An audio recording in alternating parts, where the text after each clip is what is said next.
Boa tarde, Osório. Tudo bom? Boa tarde, Álvaro. Tudo bem? Tudo jóia. Estou te chamando de Osório porque você pediu, né? Porque Claro, exatamente. É isso mesmo. É isso no- mesmo. nos espaços aí você geralmente é conhecido como Doutor Osório, por causa da sua atuação profissional em vários lugares. Então, eu queria pedir para você contar para a gente aqui um pouco a sua história de vida, como é que foi a sua trajetória, como que a educação marcou a sua história de vida, alguns momentos significativos na educação ou fora dela, mas que são importantes na sua formação, assim, e que te levou para esse lugar que você está hoje. Pois bem.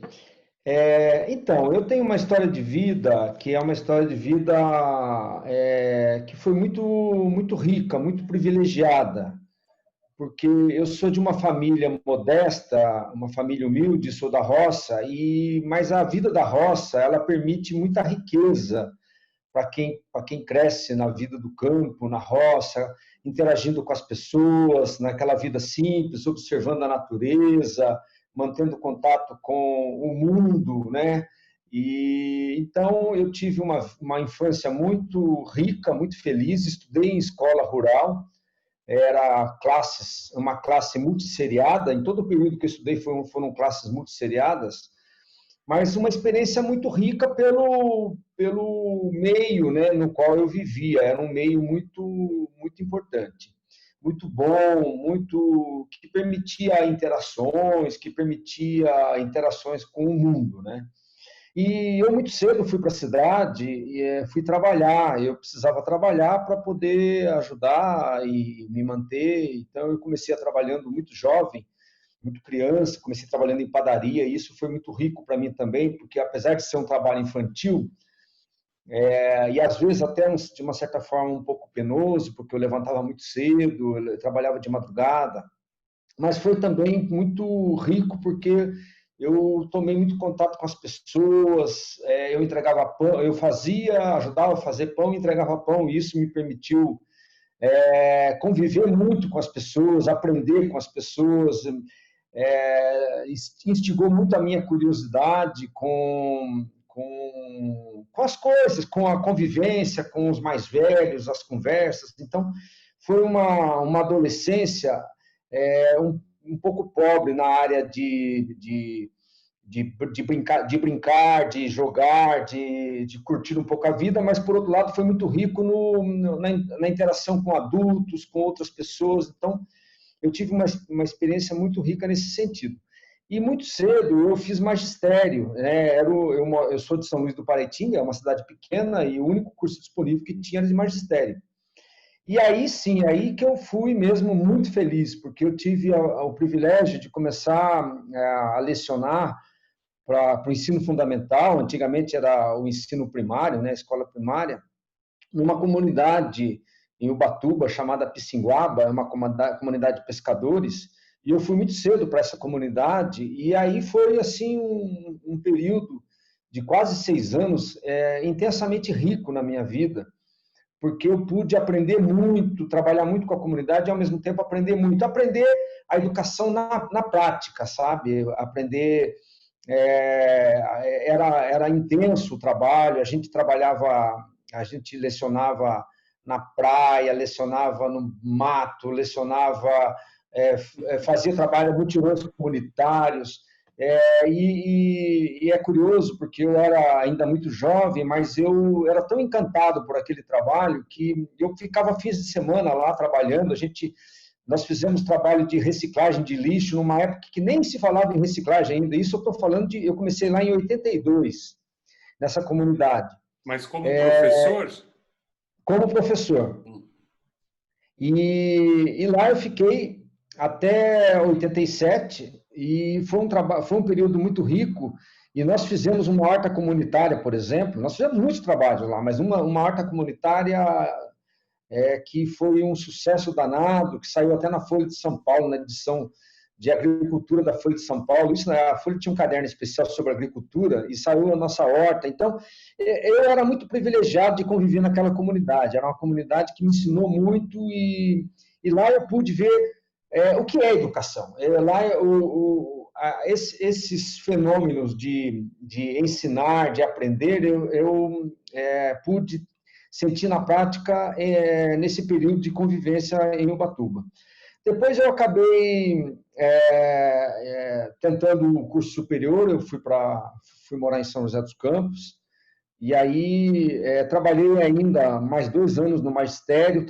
Foi um período também em São José dos Campos muito fértil, porque eu trabalhei como coordenador de ciclo básico. Eu era um professor muito ativo, muito querido, modéstia à parte, muito querido, e me dava bem com todo mundo, e eu fui eleito. Na época, eles elegiam professores coordenadores. E eu acabei... Essa foi uma experiência riquíssima também, 2 anos trabalhando como professor coordenador de uma escola. E aí, paralelo a isso, eu fazia o curso de Direito. E já estava muito encantado com a possibilidade de transformar. Eu queria entrar no Ministério Público e achava que eu ia transformar o mundo no Ministério Público. E depois eu descobri que quem transforma o mundo, quem mais transforma o mundo são os educadores mesmo. Bem, mas de qualquer forma, eu acabei indo para a vida forense, né? Acabei fazendo concurso, fui para o fórum, trabalhando como escrevente, depois como oficial de justiça, até que eu terminei a faculdade e estudei mais um pouco. Foi um período que eu estudava muito, eu sempre fui muito estudioso, de ler muito, sempre fui um grande leitor. No período que eu fiquei na praia, por exemplo, nesse período que eu fiquei no litoral, eu li os clássicos. Foram 5 anos aí de mergulho em obras clássicas. Eu gostava muito também de estudar os educadores. Paulo Freire, para nós, sempre foi uma referência. Então, eu conhecia a obra de Paulo Freire, discutia as obras de Paulo Freire, gostava das obras de Paulo Freire. Bem, de qualquer forma, eu estudei e entrei no Ministério Público. E aí a minha vida foi mais ligada, a minha vida profissional foi mais ligada ao Ministério Público. Tive muito sucesso no Ministério. Sucesso, eu não gosto muito da palavra sucesso. Eu, particularmente, ela é uma palavra que, para mim, me incomoda um pouco. Mas eu tive, assim, digamos, reconhecimento profissional muito grande, porque eu sempre fui muito poliânico, eu sempre achei que eu poderia transformar o mundo. Então, sempre fui envolvido com muitos projetos, e até porque eu sempre fui envolvido com projetos, sempre fui muito convidado para participar de projetos. Uhum. Então, eu participei de vários projetos no Ministério Público. Isso dá para escrever aí uma longa história. E acabei sendo convidado para participar de um projeto da ONU em Timor-Leste em 2005. Fui para lá em 2004 para fazer uma prospecção e desenhar o projeto. Em 2005, 2006, eu fui lá, morei em Timor para executar o projeto. Era um projeto de fortalecimento da justiça lá de Timor. Timor estava num momento pós-conflito, né? Uhum. E de lá para cá eu continuei a minha trajetória de projetos. Desde 2011, eu passei a integrar o gabinete dos procuradores gerais. Trabalhei com 4 procuradores gerais, sempre trabalhando com projetos. Por um período, saí do Ministério Público e fui para Brasília trabalhar com projetos também no Conselho Nacional do Ministério Público. Foi um período que eu rodei o Brasil todo para levar projetos na área de justiça restaurativa. E é uma área que também com a qual eu sempre fui muito ligado, né? Até que depois, em 2018, eu fui convidado para fazer um projeto pela OEA em Honduras e acabei me afastando do Ministério Público. Deixa eu só uma pergunta. Você falou que nesse período aí do Ministério Público você acabou se envolvendo com justiça restaurativa. Como é que foi esse envolvimento? Como é que isso entrou na sua atuação profissional? Olha, na verdade, a justiça restaurativa, ela veio muito... eu comecei a refletir sobre justiça restaurativa numa época que ela nem era comentada aqui no Brasil. Porque o que aconteceu? A minha experiência em Timor me levou a ter muito contato com trabalhos em círculos. Lá eles têm isso naturalmente, eles chamam de justiça comunitária. Eles não chamam, não tem esse nome de justiça restaurativa, mas é a justiça comunitária deles. Tanto que a Constituição de Timor foi uma Constituição feita, a primeira Constituição do século XXI, né? A Constituição de Timor, ela foi feita prevendo uma justiça oficial e, em paralelo, uma justiça comunitária, porque eles têm isso muito forte. Interessante. Então, em Timor, eu gostava muito de vê-los discutindo círculos, e aí eu fui com a minha mentalidade lá de achar que a gente podia chegar lá e fazer do nosso modo, ensinar do nosso modo, mas no final eu fui para ensinar, mas eu só aprendi, porque eles fazem de uma forma muito interessante os círculos, as reuniões, e então lá eu tomei contato com essa justiça dialogada, com essa justiça consensual. Eles às vezes passam 2, 3 dias discutindo um único caso num círculo. Então eu voltei para cá muito convicto. Impressionado, assim, convicto. Muito impressionado, né? Nossa, mas que bom resolver tudo por diálogo, que grande possibilidade, né? E eu sempre tive sempre gostei muito de trabalhar com mediação. Uhum. Como promotor, eu fui promotor em pequenas cidades e sempre fui muito de tentar resolver as coisas. Então eu gostava de fazer as mediações. A gente no interior atende muito público, então eu fui promotor em várias cidades pelo estado de São Paulo. E gostava muito de fazer as reuniões. Chegava um para fazer uma reclamação, já chamava a outra parte, a gente já se compunha.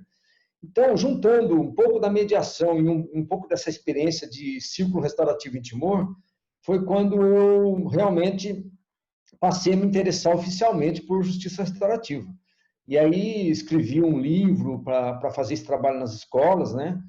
E de lá para cá eu desenvolvi muitos projetos com justiça restaurativa, até 2018, que foi quando eu fui convidado para ir para Honduras e acabei largando aqui no Brasil os trabalhos de justiça restaurativa. Eu fui para Honduras fazer um trabalho pela OEA de fortalecimento das instituições hondurenhas.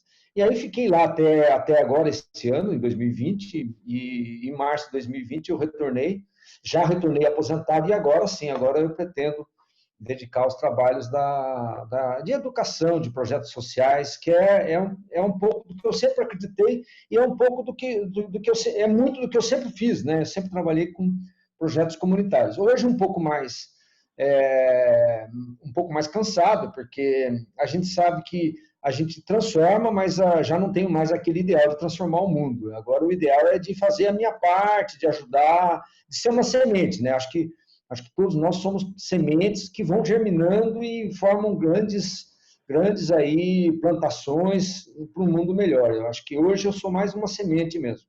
Mas, assim, inegável que tenho bastante experiência e isso ajuda no dia a dia a apoiar outros projetos. E esse é a minha ideia, é começar trabalhar com projetos comunitários, ajudar outros projetos. Eu tenho muita vontade de trabalhar na área da educação e na área de educação democrática. Eu quero desenvolver um projeto de democracia, ensinar democracia. Nós estamos vivendo no país uma crise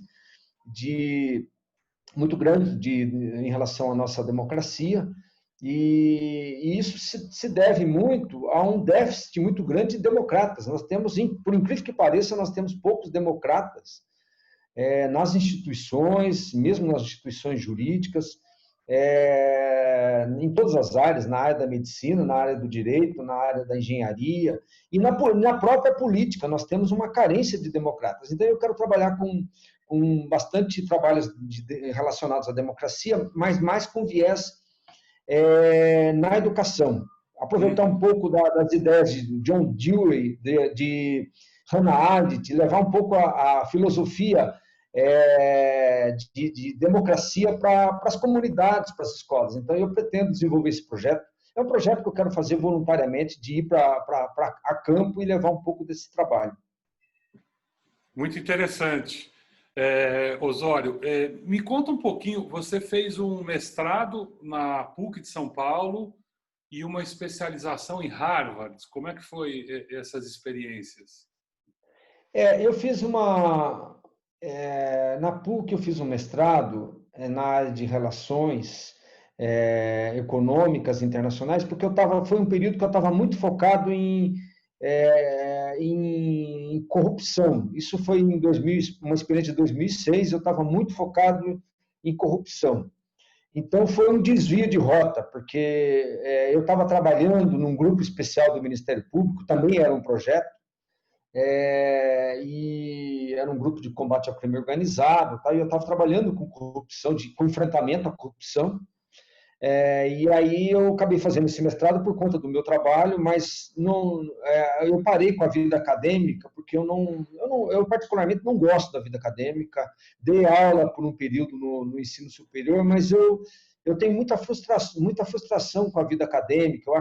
Eu tenho muitas críticas que não cabe aqui fazê-las ao sistema acadêmico, do jeito que ele funciona. Então eu tenho muitas críticas.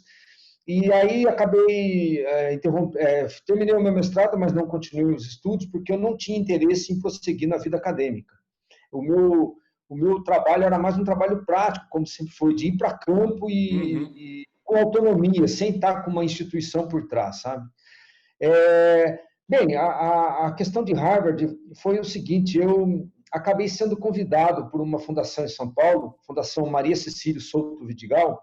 Eles dão algumas bolsas para pessoas que são proativos em trabalhos com a área da educação e a área da infância, e eles me ofereceram um curso lá e eu acabei aceitando, e foi uma grata surpresa, porque foi um aprendizado muito rico, mas focado na primeira infância, focado especificamente na primeira infância. E foi um trabalho foi um estudo muito interessante, e essa também é uma área na qual eu pretendo fazer algumas coisas, que é o trabalho da primeira infância, porque eu já fazia isso no Ministério Público, que é um trabalho de fortalecer políticas públicas na área da educação infantil, com creches e pré-escolas. Certo.